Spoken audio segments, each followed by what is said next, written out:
दर्शकदिन नमस्कार। नेपाली न्यूज अपडेटमा तपाईहरुलाई स्वागत छ। सुरु गरौं आजका मुख्य खबरहरू। सेनाले 43 जिल्लामा पुर्यायो निर्वाचन सामग्री। देशभरका 43 जिल्लामा नेपाली सेनाले निर्वाचन सामग्री पुर्याएको छ। निर्वाचनको पूर्वकाम अन्तर्गत नेपाली सेनाले अहिले निर्वाचन सामग्रीहरूको ढुवानी गरिरहेको छ। नेपाली सेनाका प्रवक्ता तथा सहायक रथी राजाराम बस्नेतले अहिलेसम्म 43 जिल्लाहरूमा निर्वाचन सामग्री पुगिसकेको बताए। 43 जिल्लाहरूमा निर्वाचन सामग्रीहरू पुगिसकेका छन्।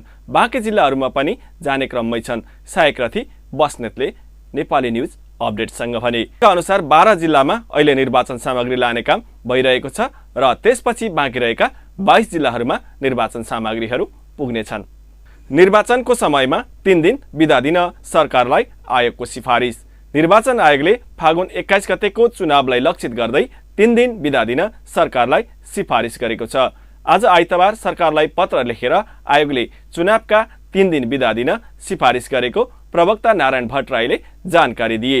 निर्वाचनमा मतदाताको उत्साहजनक सहभागिता बढाउने उद्देश्यले फागुन 20, 21 र 22 गते सार्वजनिक बिदा गर्न निर्वाचन आयोगले नेपाल सरकारलाई सिफारिस गरेको छ।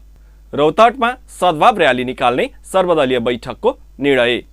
रौतहटको गौरमा दुई समुदाय बीचको द्वन्द्व समाधानका लागि सद्भाव र्याली निकालिने भएको छ। प्रमुख जिल्ला अधिकारी दिनेश सागर भुसालले आह्वान गरेको सर्वदलीय बैठकले सद्भाव र्याली निकाल्ने निर्णय गरेको हो। भुसालका अनुसार सद्भाव र्याली सोमबार बिहान 7 बजेबाट निस्कनेछ।